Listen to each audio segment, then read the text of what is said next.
All right, let's go ahead and get started. Let's call the meeting to order for the Finance Committee for September 1, 2020, and approve the August 2020 minutes. If everybody's had a chance to look at those minutes, I'd make a motion we approve the minutes of August 20. Okay. I'll second that. And I guess I'm in agreement, so we're all good. Okay. All right. So let's just go ahead and start talking about the GO bond.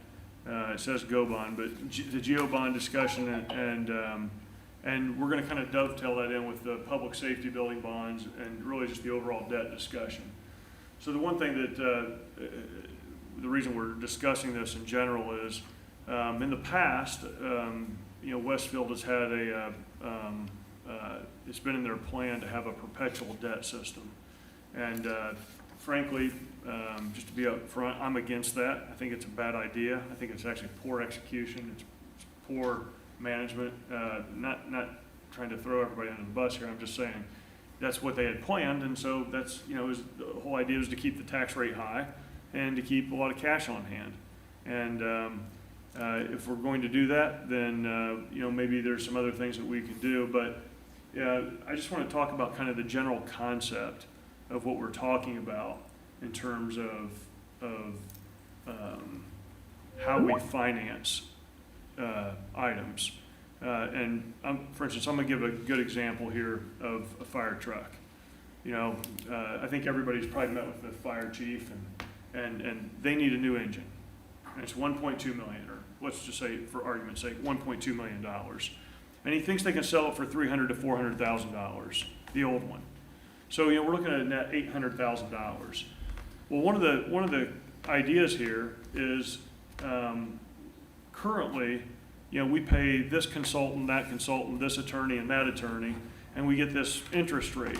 Well, I've called around to 3 different banks, and we can get a similar amount of money at a similar amount of cost on a lease purchase agreement.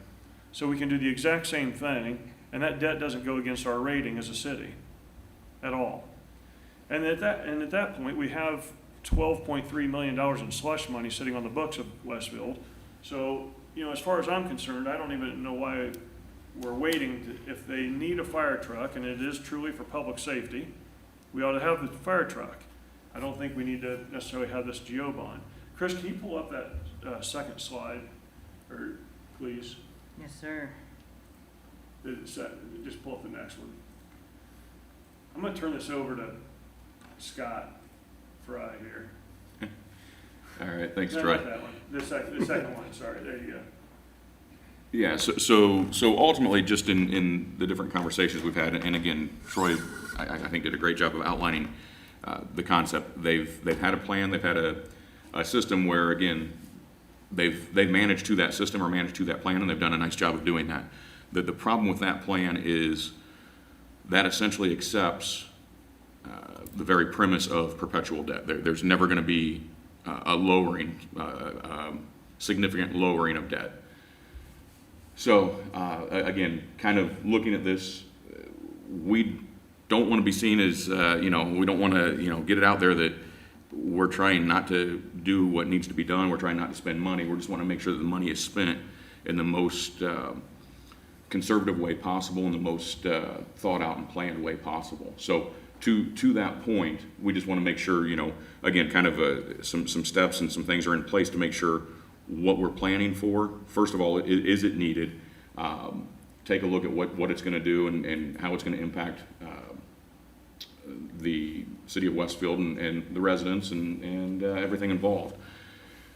If it's needed, then let's figure out what is the best way to go forward. To Troy's point, maybe the best way is, again, using the engine as an example. Maybe it's a lease as opposed to, a $5 million bond.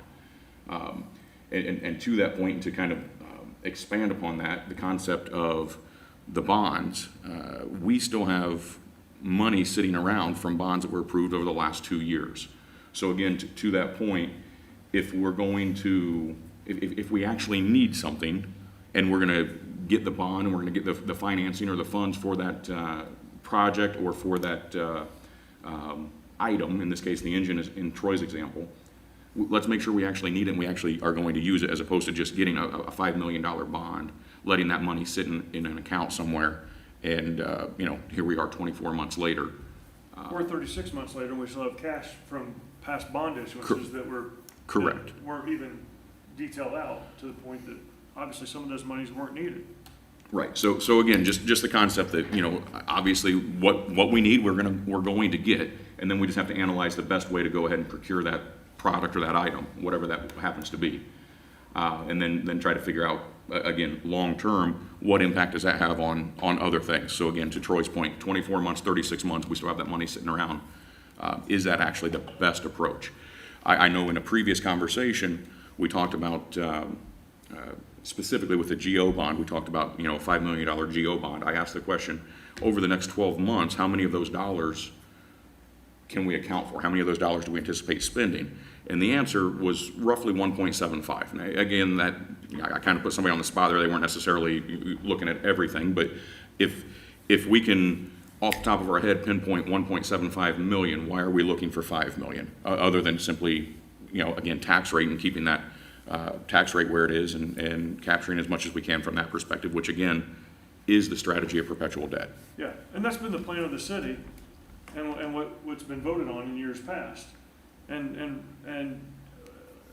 again, I'm one voice, Scott's one voice, Joe has his own voice. I just don't think that's good management, for the citizens of Westfield. I think a better analysis is to take a look at it, and I'm not going to argue with the fact that the whole idea was to keep the tax rate up. I mean, and to have tons of cash on hand, to the point that we have 60 million in cash on hand. And I know some of that's, for this or that, and we have $12 million. So I'll get a good example, and let's dovetail this into the public safety building. I don't think anybody's against the public safety building.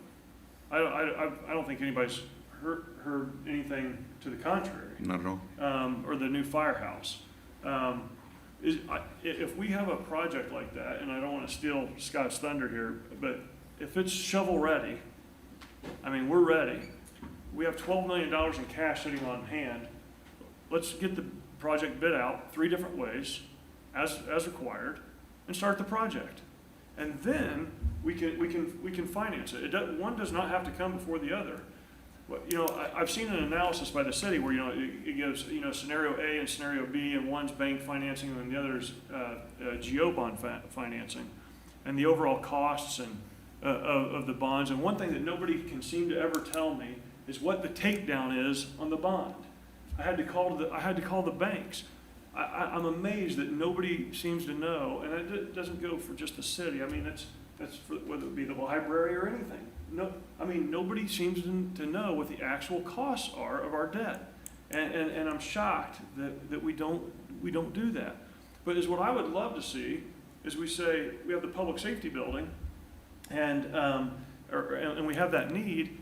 Is we get the bids, the 3 bids, we approve it, we get started, we have the money sitting there. Let's go ahead and get going on that.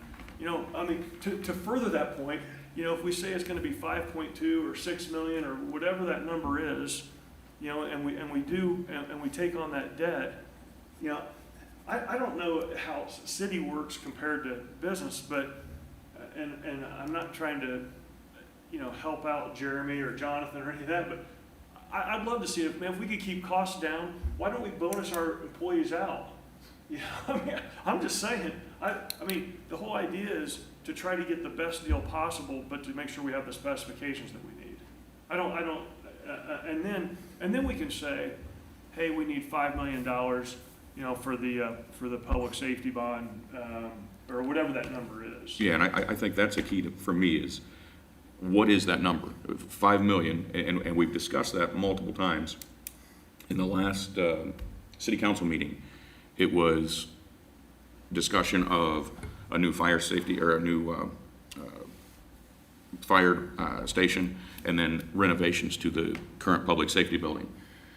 Those are actually 2 different steps. Those are 2 different. One is follows the other one by 12 months. So we're at a 24-month window there. and the total cost is an estimated 10.3 on those two projects. But we're talking about 5 million, we're talking about 5 million today. If we take step one, step two has to follow. So we need to take a look at that entire picture. And again, to the point that Troy was making, we have to have, in my way of thinking, we can't, it doesn't do us any good to approve a $5 million bond for that when we don't have a definitive answer on exactly what it's going to cost us. What if it comes in at 4.2? What if it comes in at 6.3? And we've approved 5 million, then what do we do? So again, to the point Troy's making, why wouldn't we go out there? We've got the funds on hand. We've got the cash. This is something that I think everyone agrees is absolutely needed. Why don't we start on Tuesday of next week? Why don't we make it happen? You know, the sooner the better. Let's make it happen, but let's have a target that is a definitive cost and then work accordingly. Yeah. You know, one point on that is, so 1, 2, 3, 4, 5, 6, 7, 8, I don't know, we have, you know, let's say there's a dozen people that are listening to this, right? I mean, you know, welcome to government, I guess, right? Where nobody really listens or cares. But, you know, if we put this all together and you know, the 5 million and the 6 million or whatever, did you know that we could actually save $230,000 in issuance costs if we just do it all at once? I mean, that just doesn't, I mean, have we even thought of that? I mean, why not just do one bond? Why not pay for the cash that we have on hand and then do the issuance at once instead of paying the attorneys twice and Greg Garitas twice to go through and do the consulting and say, hey, you know, here's our opinion, our bond opinion. That makes no sense to me. I mean, and you know, we might say, oh, well, gosh, you know, $230,000 in a $50 or $60 million business isn't that much. Well, it seems to be a decent amount. I mean, I don't know why we just don't do it one time and do the bond issuance that way. One of the things Bertrand, not Troy, Todd Bertrand, I get my Todds and my Troys mixed up sometimes, but in preparing this request, one of the things I asked him to do was to, after hearing the discussion, and I commend Scott and Troy for what they're doing here.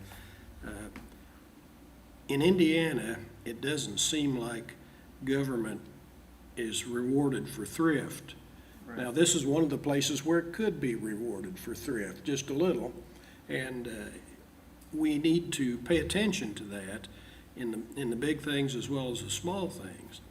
But I think they've done the right thing, and so I think what Todd has tried to do is to sharpen down what this stuff's going to cost. Yeah. Boom, boom, boom.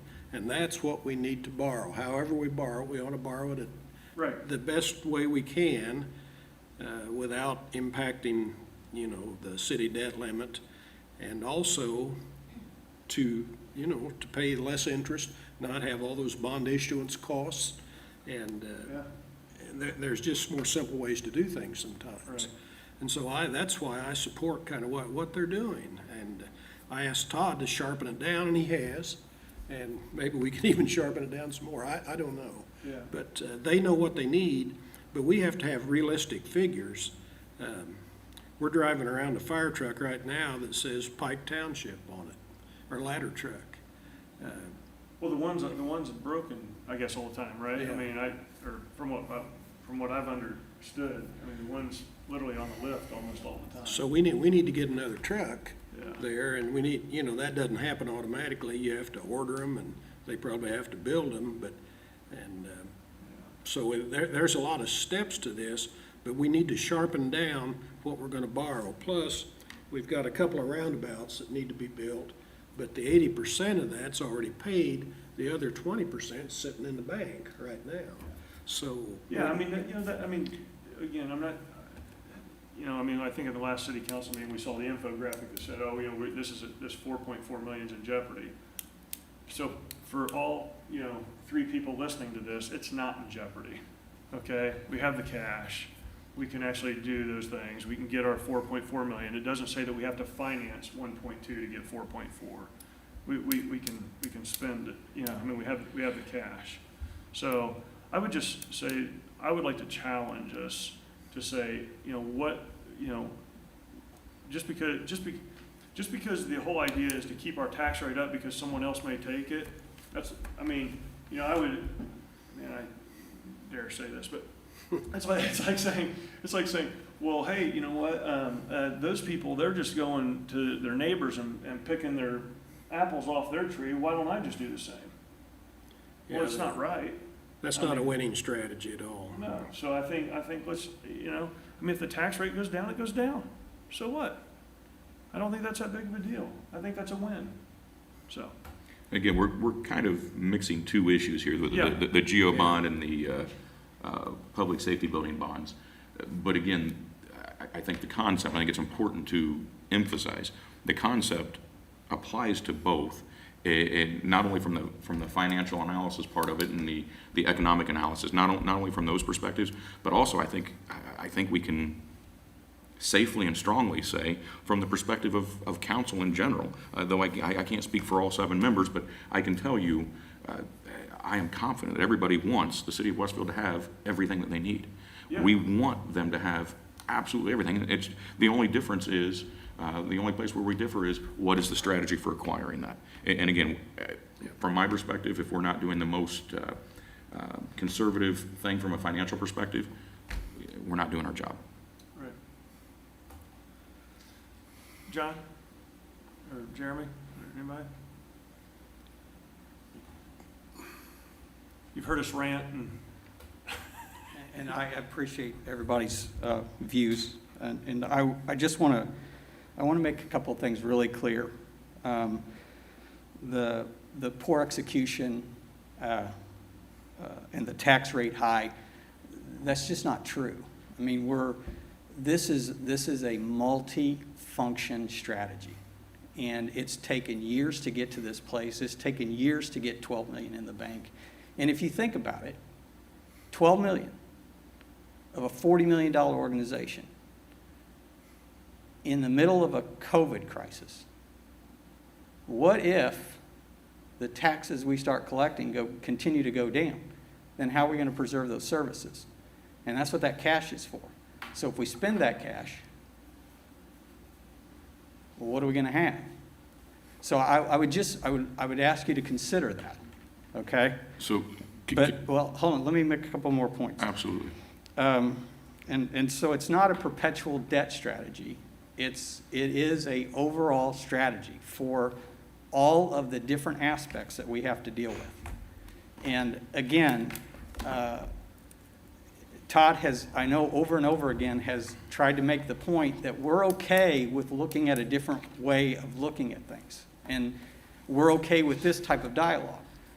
But at the end of the day, we really need to have a moment, a little bit of runway, if you will, to make the switch from the strategy that we've been in and that our organization, the entire organization, is using right now to a different strategy. And that would take a little runway, and negotiating that with you guys, we're fine with that. We're open to these ideas. We are clearly open to looking at the world through a different view. In fact, Troy, I used that lease strategy when I first got here. But I found that the dollars that we were spending to use that strategy actually were higher than the GEO strategy.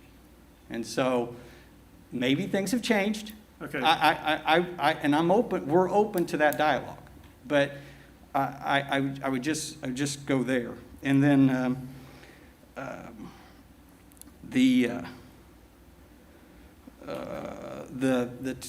that 12 million also helps with the overall long-term rating of the city, because you have to have a certain level of cash on hand if you're going to go back out to market for bonds. And we will go out to market. What if we didn't have 12 million today and we needed 12 million tomorrow? What would we do, John? That would be a conversation No, between. I'm just saying, theoretically, if a city didn't have any cash and they were in our situation, they needed 12 million tomorrow, what would they do? They'd probably just go out and borrow it. It's probably right. But why? If you've got a strategy in Just place. answered the exact same question that we've been talking about. Well, I'm not following you, Troy. Yeah, so, you said they'd go out and borrow it. That's exactly what we're saying. I mean, with all due respect, I mean. But if you borrow it, now you don't have any. And so your borrowing costs skyrocket. You don't have any, you do not have a capital plan. You do not have a strategy. Yeah, And that drives up your borrowing costs substantially. yeah, John, with all due respect, your strategy is absolutely flawed, okay? Well, I'm gonna tell you why. The last example that you gave me on A versus B for the financing versus the debt obligation, the one thing that you didn't factor in there is the cost of $3 million of carrying of the GO bond, the interest on that when we don't even spend it for 2 years or a year. No, that cost is already part of the strategy. No. The graph that you guys gave me is A versus B. I'm just saying, I mean, look, we have a difference of opinion. Exactly. You guys have And- had this strategy for, I don't know, however many years. I'm looking at it from an outsider and I'm saying it's flawed. Okay, And- and we are, again, as Todd has stood here several times and Yeah. has met with you guys individually, I'm sure, I know, Yeah, and had the conversation, we're open to looking at this through a different lens. We're open to looking at different ideas, but again, those ideas have to be able to effectuate Well, all the other things. Let's drill down on that. We've, in trying to come to some conclusion on this, I've asked that Todd, you be more specific about what you're going to spend money on. And he's done that, he's specified that. But he says, let us do this, and next year, we'll talk about a different strategy. Well, how will it be any different next year? It might even be worse, if you see what I'm saying. So Well, but I think again, we have to address But now what we're going to do. And again, I think that Todd has repeatedly given you the layout of, just to your point, Joe, of all the detail. And all of that would lead us to possibly a new strategy But going if we're forward. gonna- Is now an appropriate time for me to ask my questions? yes. Okay, so, thank you. So I'm just gonna point out, and John, I'm happy to come back. It looks like maybe you've got some more things on your list there, and Well, I really, unfortunately, guys, I didn't plan on being here for this meeting. okay. Aren't you glad you came? Sorry about that. And unfortunately, I really don't, I just wanted to make sure for the record that, again, the poor execution just hit me wrong. I do want to speak to that, and I apologize. I know you're in a time crunch. I actually made a note of that. I don't think there's anybody up here, I wrote down poor management, was one of your first comments. Maybe it was poor execution, I apologize. I don't think anybody's saying that it was mishandled or done poorly. It's just we don't necessarily think it's a great strategy, right? And to that point, one of the things that I would ask is, what is the ideal debt level for this city? And what is the debt level that we should never go below? There's a lot of variables there, and again, guys, I really didn't plan on being here. I really Okay. I didn't even plan on, again, Todd was going to address these things. So- Very good. I won't slow you down anymore. I just want to say for the record, again, if it was stated as poor management, if I said that, I don't know where that came from. If that was said, I think I apologize. said it, bro. Because that was certainly not, I don't think it's been managed poorly. I think it's been managed well. I just think it's been managed well to a plan that we don't agree with, if that makes sense. And thank you for that. Sure. I thank you for that. And again, I apologize for, not being able to stay, but I just wanted to make sure that, at least I took a few minutes to. Sure. Yeah, I just don't want to come to this same spot next year. Well, And and again, that's- Joe, Which is what's happened year after year. but again, I believe Todd has assured all of you that that's not going to be the case. He wants to interact with you. He wants to hear the strategy. Todd has made that clear. And in this case, Joe, I would take Todd on his word that you're not going to end up in the same spot next year. Yeah, no, So- I I trust Todd, all I'm Yeah, saying I am is, too. if we have the plan and we already have the numbers, why not just execute to those numbers? There's no need to, sissy-foot it around and work our way into it. I mean, let's just do it. We have the cash. If we need the cash, if we have to do a lease buyback, for instance, with the fire truck, that actually doesn't hurt our debt rating. It actually doesn't go against our debt rating at all. But if we're using the cash to pay that, to service that debt, because we aren't getting, Talking about $800,000, we have 12 million. but again, it's just chunking away it's going the wrong direction. And that's just a personal, I just have Right. a, again, No, I get it. So my belief is that the city shouldn't be the bank to utilize cash or sit on the cash of the taxpayers. It's that simple. and, I mean, yeah. I'm, again. I don't want to think- slow you down. If you No, need, no, if you need to yeah. jet, feel free. I do want to, just for the record, I want to point out something here. And again, I don't need a Yeah, you don't response from you. understand You're it, fine. Okay. Thank you very much. I very Thank much. you. Sure thing. One of the things that I would point out to a point that John made is if we start spending that 12 million, well, I think what we've discussed here today, if we start spending that 12 million that we have sitting there available to us, I think, and maybe I didn't, or maybe we didn't clarify, and so let me take this opportunity to do that. If we start spending that 12 million for projects that are needed today, we're gonna get those projects moving, and then figure out exactly what we need to backfill, so to speak. I don't know a better terminology there, but if something costs us 5 million, and instead of waiting, if it's something we need, why wait until the end of 2021 to get it? If we need it, let's get started on it now. If we need it, let's get moving, Right. and then borrow whatever we need to backfill Yeah. that expense. The other thing, if you've looked at the projections for AV projections and our strategy, this has to grow bigger and bigger to protect our piece of the pie. That's right. And how big does that have to be just to protect our piece of the pie? That is the problem with this kind of a strategy.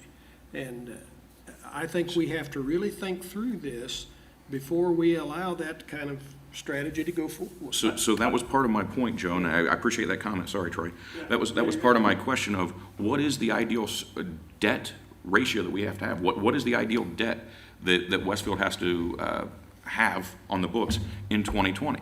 What is that number going to look like in 2021 and 2026 and 2030? What is that number going to look like? It's not going to get smaller if we continue this I plan. asked Greg Garitos that, actually, when Mike Johns were sitting there. I said, what's the weighted average cost of capital for the city of Westfield?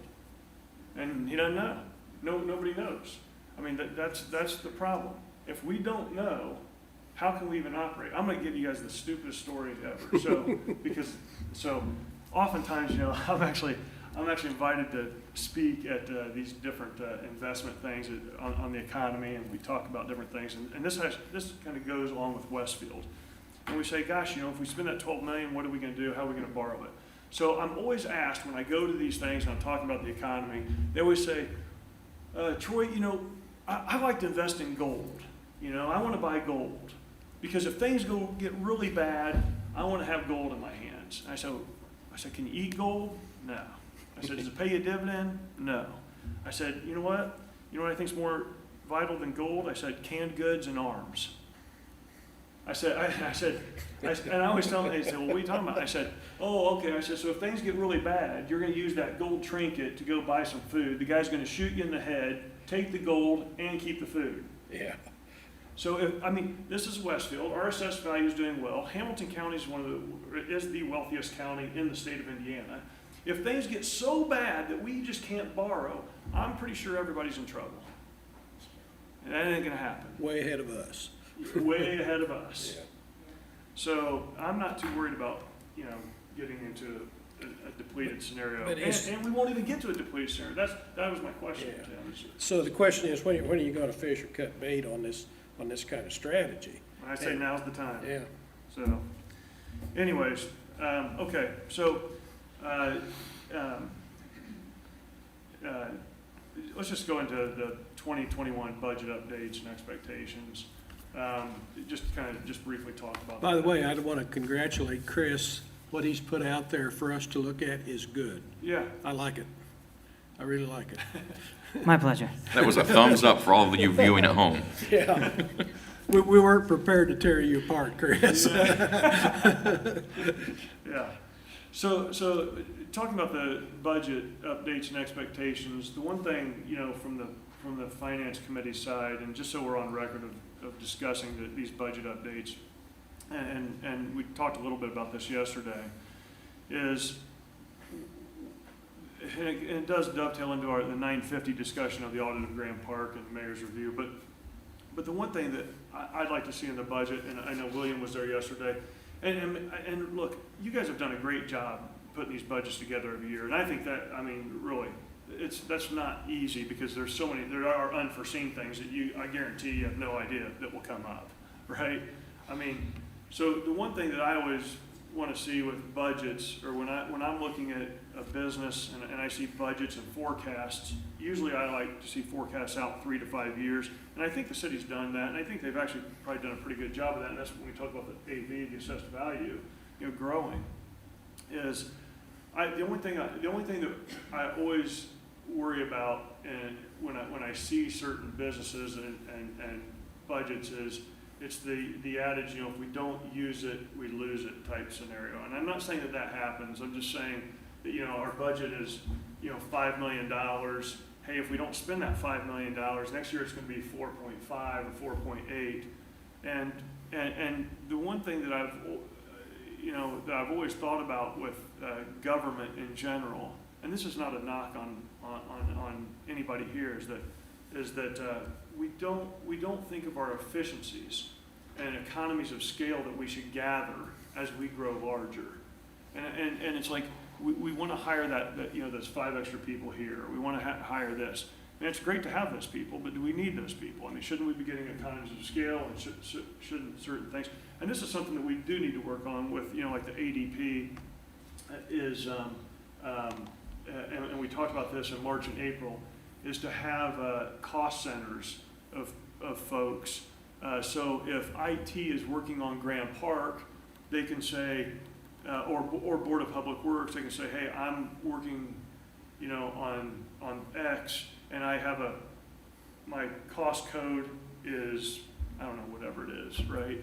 Or like if Jeremy's actually doing something at Graham Park, then you should be able to allocate those monies out of your budget because you're having to fix potholes out there or repave a section, or put in a concrete sidewalk.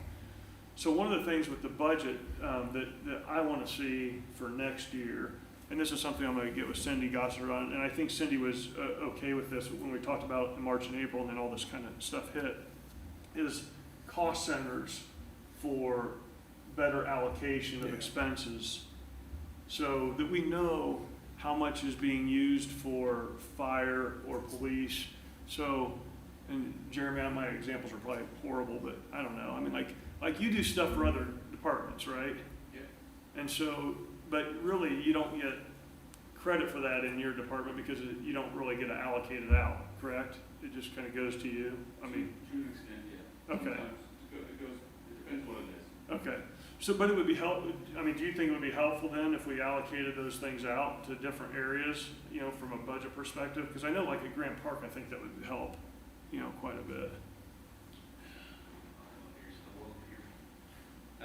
I'm not trying to put you on the spot. I'm just. No, it depends on what you're referring to. If we're talking about manpower, which generally are paid by the general fund, which is the property tax dollar,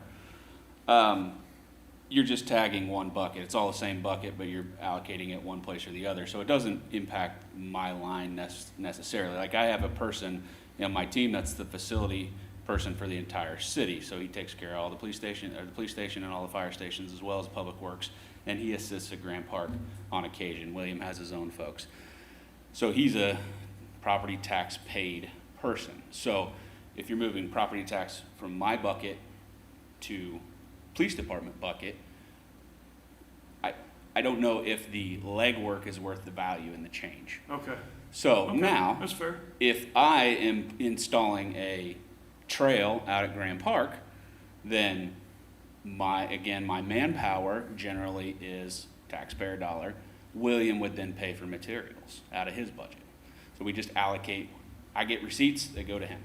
So the question is, could it add value? Yeah, I think it could. Is the value worth the legwork? I don't know the answer to that. Okay. Okay. Make sense? Yeah, no, that's fair. Yeah. That's fair. Appreciate that. You guys have any comments on that? I have just 2 minutes for a little story. It won't even take that long. But Scott Fry and I, when we were thinking about having a finance committee, we went over and met with, what was the guy's name? Can't even think. McConnell, or he was the I head don't know of- which story we're telling, Joe. We met at a restaurant over there, Oh, Cindy's Restaurant. yeah. Anyway, he was the head of the finance committee for Noblesville, and I wanted to see, well, how does this work? Will it work for Westfield, and does it have any value? And so we were eating breakfast there, and he asked me, he says, Joe, what kind of cash does Westfield have? And I said, I think they got about $42 million. And Scott looked at me like I was crazy.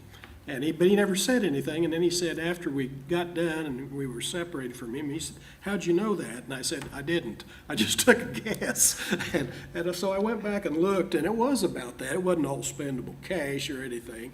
But we ought to know more than we have known in the past. And this committee is a part of finding that out and a part of implementing efficiencies if it can be done. Now, we just don't, change just for change is not very good, but. At some point, the city of Yeah. Westville's gonna be a $100 million budget. Yeah. I mean, it really is, right? I mean, or 150, I don't know. I mean, or $150 million budget. And I think if we put the systems and processes in place, and I'm not saying that, the city hasn't done a good job at that, but I think we could do better at having better systems and processes in place. And some of it is the allocation of certain things, and it may not make sense at this point, in all fairness. But it might make sense later down the road if we were 150 million, I don't know. I mean, because, we will get to that point at some point. And so, the one thing that was asked yesterday is that each of the city councilors go through the budget and drill down on those areas and ask, we should put a list of, or email our list of questions to Todd as to what certain areas are, because there are certain things that, and I hate the way city government budgets are done, and this is not Westfield, this is a state thing. But, because I made the comment yesterday on the fireworks, and I said, we allocated $35,000 to fireworks last year. Okay, well, this year we're allocating $45,000. It's like, well, we didn't spend the 35 last year. Why do we even need to allocate 45 this year? I mean, but I guess we have to have a line item or something. I mean, it just drives me nuts. I mean, truthfully, but neither here nor there. So anyways, all the city councilors need to go through the budget, ask their questions, submit them to Todd, and hopefully and I'll communicate that to everybody as well. I'll send an email to everybody with that. So just jumping forward to 9:50, because then I don't know if John's going to be on the call or not, but the discussion of audit of Grant Park and the mayor's review, I'm still disheartened a little bit by this. I mean, I really think that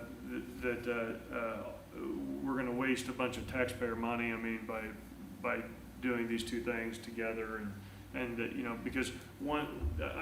It'd be no different if I went out and hired 3 auditors and said, hey, I'm gonna do this, and boy, I'm gonna really shove some of these things in the face of the city. And then, the people on the city side would say, oh, it's biased because Troy Patton hired these 3 auditors. That's no different than what's going on now on the other side.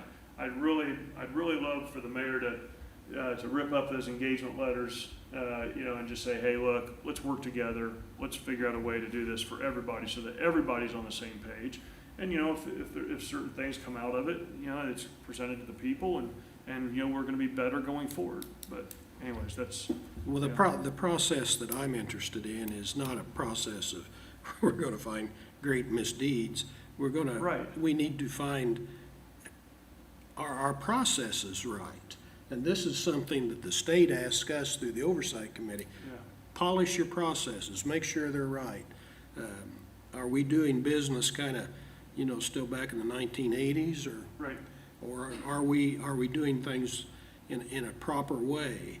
And I think And some of that's gonna come out with the State Board of Yeah. Accounts audit. I mean, clearly, we have some issues in our systems and processes that we need, and our internal controls that we need to clean up. that's right. And again, just to point out, it's not that, there's some nefarious No. operation or anything like that. No. It's just a matter that we went from zero to, growing really fast and, the best city in the United States and all that kind of good stuff. Yeah. In essentially overnight. So we've got to make sure that we've got to your point, processes and procedures in place so that when we're not on council anymore and our kids are up 3.5 here, or years. somebody else's, we've got the programs in place to make sure that everything is sustainable. So Yeah. that's really the point. But to your point, there's going to be some redundancy there, it looks like. Yeah, So Todd and I had this conversation yesterday, and I said, it's no different in my business. When I have an audit done of me, they always say, well, Troy, I get it, you know what's going on because it's in your head, but the problem is, if you didn't memorialize it and create a systems and processes for it, then it really didn't happen, because if something happens to you, just like I have no doubt that Todd's very intelligent and knows everything that's going on. Absolutely. But the problem is, if something happens to him, handshake agreements just won't fly. I mean, there's all kinds of things. I mean, it's like, well, he said this or she said this. Well, those things just don't work. So, there's always there's two scenarios. Either one, it's not written, systems and processes are not written, which is a bad thing. Or two, they're written and you don't follow them. I mean, those are the two things. So it's like, and I'm saying that from personal experience, even in my own business, where, we've been written up. I mean, where they say, hey, Troy, look, you have systems and processes, you didn't follow this. And I said, well, you're right, I didn't memorialize it by sending a note to myself. Well, you still have to do that. I mean, that way the next person stepping in will know. And I do think as we get bigger, that's something that we need to make sure we hit. Okay. Enough of that. I guess we'll find out more tonight from, sounds like it. Sounds like we're going to meet the review team. yeah, I guess maybe they're going to give us a presentation or something. So that's really all I have. Jeremy, I don't know if Jonathan Mills, I know he wanted to add something, and I didn't know if we would have time. I didn't know what our discussions were going to be today. So I don't know if Jonathan's on the call or not. I think he had something he wanted to talk about.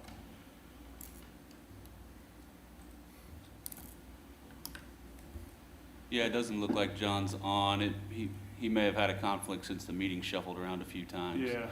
Yeah. Do you recall the topic? No. Okay, then It was the road impact credit agreement for Legends, Jeremy. Oh, okay. So as a part of the 32 overlay, there's a development that was formerly known as Dartown Crossing, so just west of Dartown. We have a road impact fee credit agreement for the what'll be tournament trail over there. It's Yeah. phase one. That road is creditable because of the 32 overlay, so it's a required construction project, so therefore it's road impact fee creditable. John and the engineering team have worked with the developer all through that. The document that he sent you shows the breakdown of the cost. Phase one, I believe, is about $300,000 for them to construct that section. And then I think overall, don't quote me on the numbers, it's around 1.2 to build that section of Tournament Trail all the way through Yeah. the Legends. And that's already been pretty much laid out, right, in the past? It has, yeah. So along the 32 corridor, really it's mostly over on the west side. We've had to credit Tournament Right. Trail and 175th Street on the south side all the way through there, and we'll have to continue to do that. Yeah. Yeah. Until it's paid for, right?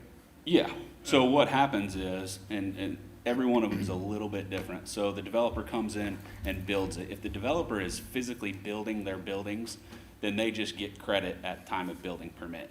If they are selling off the land to office space, whatever it is, those folks will then pay their impact fee at the time of permit, and we will then return it to the developer that paid for the infrastructure.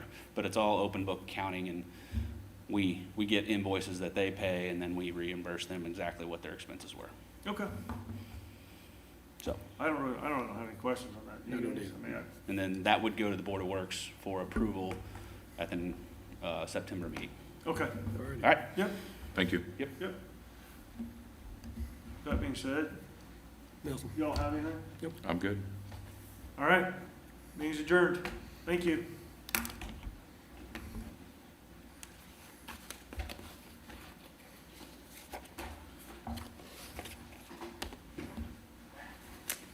Good job, Trey.